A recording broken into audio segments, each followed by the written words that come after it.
Bonjour à tous. Eh bien, je vais terminer cette session de génétique en partageant avec vous le concept de pénétrance de la mucoviscidose et je remercie les organisateurs de m'offrir cette possibilité.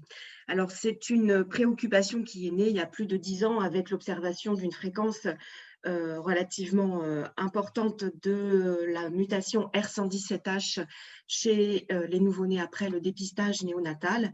Et en fait, cette préoccupation, elle est toujours d'actualité parce qu'on observe un certain nombre d'autres variants dans les formes non conclues du dépistage néonatal, variants que nous observons également dans les affections liées à CFTR et dans les individus asymptomatiques de la population générale. Donc, en guise d'introduction, vous savez que l'interprétation des résultats génétiques est un élément essentiel et qui s'appuie sur un certain nombre d'éléments, donc les observations cliniques évidemment avant tout, que ce soit à travers la littérature ou les bases de données locus spécifiques comme la Self Mutation Database, CFTR2 ou la base de données CFTR France. Elle s'appuie également sur des prédictions bioinformatiques qui sont assez pratiques pour les généticiens moléculaires parce qu'on l'a à disposition très vite, mais il faut les prendre avec précaution, bien sûr.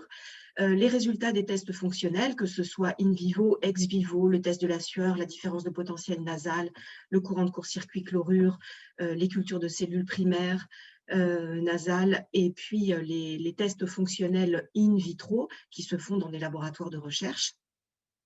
Et puis les données épidémiologiques qui jusqu'à présent n'ont été que peu prises en compte et qui reposent sur l'observation et la comparaison des fréquences de variants en population générale et chez les patients. Et c'est ça qui va permettre d'évaluer la pénétrance de la mucoviscidose et de là d'évaluer le risque pour un nouveau-né porteur d'un génotype donné de développer une mucoviscidose clinique. Alors, juste un petit rappel pour que vous suiviez plus facilement le propos sur les variants. Donc, ici est représenté l'ensemble des phénotypes associés à des variants du gène CFTR, donc depuis la mucoviscidose sévère aux affections liées à CFTR et les individus sains porteurs hétérozygotes qui ont une fonction de CFTR de 50%. Et donc, on a une variabilité aussi dans l'impact des variants qui sont bénins, neutres ou non pathogènes, des variants qui ont un effet pathogène très modéré qu'on va appeler CFTR-RD qui, en transe d'un variant sévère, vont être observés dans les affections liées à CFTR, des variants pathogènes sévères qu'on appelle CF qui, à l'état homozygote ou hétérozygote composite, sont observés dans les cas de mucoviscidose sévère. Et puis, entre les deux, on a ce qu'on appelle les variants à large spectre ou à conséquences cliniques variables, VCC en anglais, donc qui ont un effet pathogène modéré, qui sont aussi bien observés dans des cas de mucoviscidose que des affections liées à CFTR. Donc ça, c'est pour poser le propos. Donc, il existe différents contextes cliniques et avec des impacts qui peuvent différer selon ces contextes, aussi bien en termes de prise en charge que de conseils génétiques. Donc, on a les patients avec symptômes, qu'il s'agisse de patients atteints de mucoviscidose ou d'affections liées à CFTR, des nouveau-nés repérés au dépistage néonatal qui sont asymptomatiques, et les individus asymptomatiques qui sont étudiés soit parce que ce sont des apparentés de porteurs hétérozygotes, ou des individus de la population générale, c'est-à-dire sans antécédents, mais qui sont des conjoints de porteurs ou de patients. Et à titre d'exemple, vous voyez la conjointe d'un sujet hétérozygote qui est retrouvée pour le variant R117H. Et la notion de pénétrance, elle est essentielle à prendre en compte dans le contexte des études chez des individus asymptomatiques, qu'il s'agisse d'individus asymptomatiques dont je viens de vous parler, ou des nouveau-nés repérés au dépistage néonatal. Donc, la pénétrance, qu'est-ce que c'est? Elle est définie par la proportion du nombre de patients porteurs d'un génotype donné et qui vont exprimer un certain phénotype sur l'ensemble, le nombre total de patients porteurs du même génotype. Ce qui veut dire que la pénétrance, elle peut varier selon le phénotype, puisque le dénominateur, c'est le phénotype. À titre d'exemple, lorsqu'un génotype est observé uniquement chez des patients atteints de mucoviscidose, eh bien, on va dire que la pénétrance de la mucoviscidose, elle est de 100%. Lorsqu'un génotype est observé à la fois chez des patients atteints de mucoviscidose et chez des patients présentant une infection liée à CFTR, la pénétrance de la mucoviscidose est incomplète et la pénétrance d'une maladie qu'il s'agisse mucoviscidose ou affection liée à CFTR, est de 100%. Et on va retrouver là principalement des génotypes qui comportent des variants associés à un spectre phénotypique variable. Lorsqu'on a des génotypes qui sont observés dans tous les phénotypes, y compris les individus asymptomatiques, et bien là, la pénétrance d'une maladie, qu'il s'agisse mucoviscidose ou affection liée à CFTR, peut être très faible. Et enfin, on a des génotypes qui ne sont pas observés chez les patients atteints de mucoviscidose, mais uniquement dans les affections liées à CFTR et chez des individus asymptomatiques. Et là, la pénétrance de la mucoviscidose, elle est considérée nulle, et la pénétrance des affections liées à CFTR peut être incomplète, faible, voire très faible. Et à titre d'exemple, je rappelle le travail qui a été fait sur le génotype associant F500Bdel et R117H, donc il y a plus de 10 ans. Et ce travail a permis de montrer que la pénétrance de la mucoviscidose était extrêmement faible, de l'ordre de 0,3%, et que 97% des individus porteurs de ce génotype devaient être asymptomatiques ou paucisymptomatiques.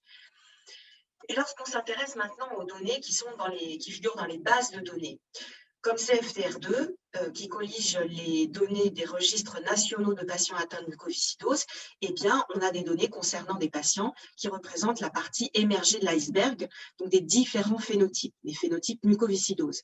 Et le variant R117H est classé associé à un spectre phénotypique variable dans CFTR2. Si on prend les données de CFTR France, qui compile les données chez les patients atteints de mucoviscidose et chez les patients avec des affections liées à CFTR et quelques individus asymptomatiques étudiés dans le cadre d'enquêtes familiales, par exemple, eh bien, ce variant, il est classé CFTR-RD, donc avec un effet plus modéré. Et puis, la conclusion de ce travail qui avait pris en compte également les données épidémiologiques, la fréquence des variants en population générale, eh bien, cela a permis de reclasser ce variant comme un variant CFTR-RD avec une pénétrance très faible, ce qui a eu des implications pour le conseil génétique et le kit de dépistage néonatal. Donc, le concept de l'étude du travail que je vous présente s'intéresse à la pénétrance de la mucoviscidose, donc où on va chercher à connaître le nombre de patients porteurs d'un génotype donné atteint de mucoviscidose.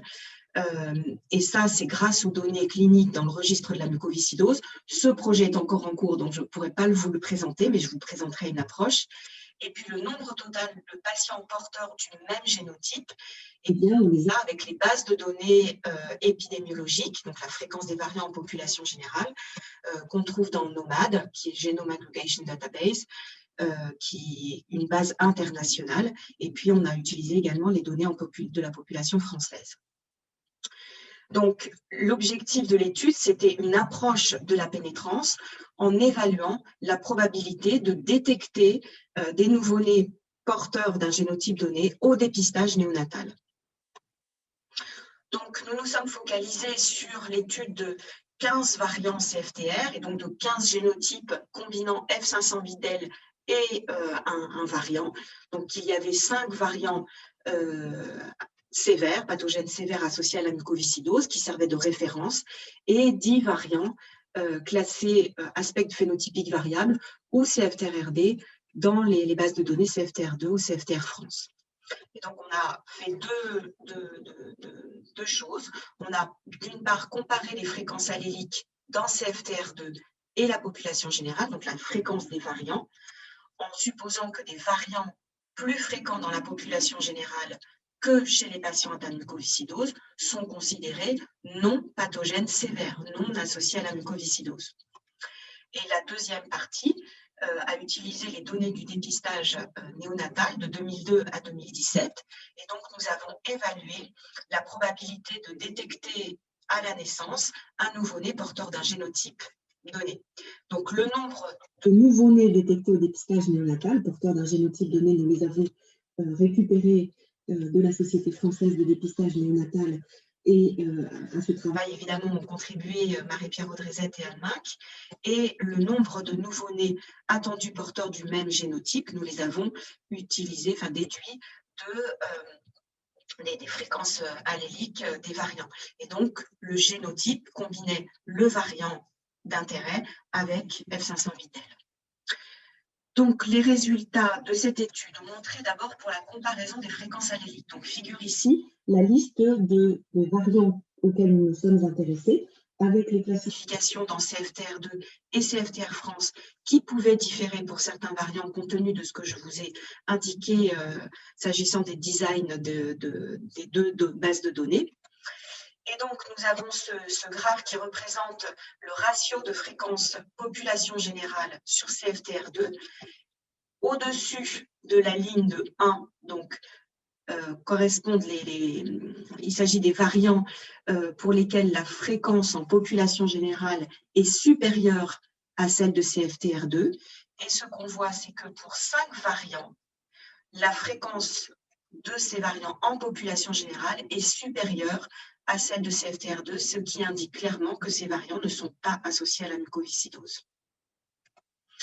Et puis la deuxième partie de l'étude, la plus importante, donc on a recueilli les données du dépistage néonatal. Il s'agissait entre 2002 et 2017 de plus de 12 millions de nouveau-nés, parmi eux 2441 reconnus avec un diagnostic de mucoviscidose ou un diagnostic non conclu, et parmi eux 987 homozygotes F500 et 357 hétérozygotes composites.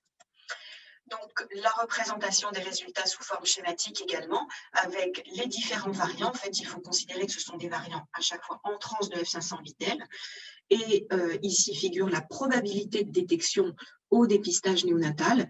Donc, vous voyez d'abord que pour les variants que vous connaissez, qui sont associés à la mucoviscidose, les génotypes F500 en combinaison à ces variants ont une probabilité de détection au dépistage néonatal qui est de 100% ou proche de 100%, ce qui peut indiquer que la pénétrance de la mucoviscidose va être proche de 100% également, va être complète. À l'inverse, on a un certain nombre de variants qui ont une probabilité de détection au dépistage néonatal qui est incomplète, par exemple pour L206W, et qui est faible, voire très faible. Ça veut dire que la très grande majorité des nouveau-nés porteurs de ces génotypes, donc variants plus F500 ne seront pas repérés au dépistage néonatal.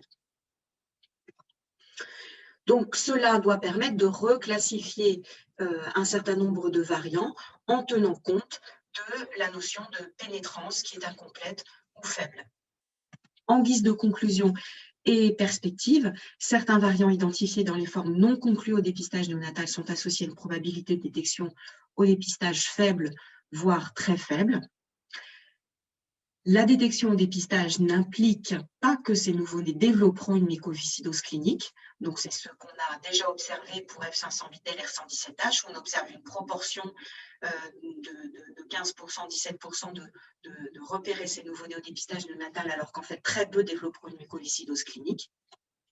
Cependant, ce risque d'évolution vers une mucoviscidose ou une infection liée à CFTR reste à évaluer pour l'ensemble des autres variants. Cela montre que, ce travail montre que la prise en compte des données épidémiologiques et de la pénétrance est essentielle pour évaluer l'impact des variants. Et cela particulièrement dans le contexte des tests génétiques en population générale, notamment dans le cadre des tests préconceptionnels pour la mucoviscidose, ça pour prolonger ce que vous a dit Eric Biette précédemment, avec un risque de surestimation des porteurs, un porteur d'un variant qu'on va surévaluer associé à la mucoviscidose, eh bien, ça aura des conséquences pour le conseil génétique qui seront néfastes. Et puis, dans le contexte aussi, la perspective, on va dire, d'un dépistage néonatal large, simultané de plusieurs maladies, par des analyses pangénomiques, et pour la mucoviscidose en court-circuitant la trypsine. Voilà, c'est des choses qui se discutent dans les années à venir. Voilà, je vous remercie de votre attention et reste à votre disposition pour des questions.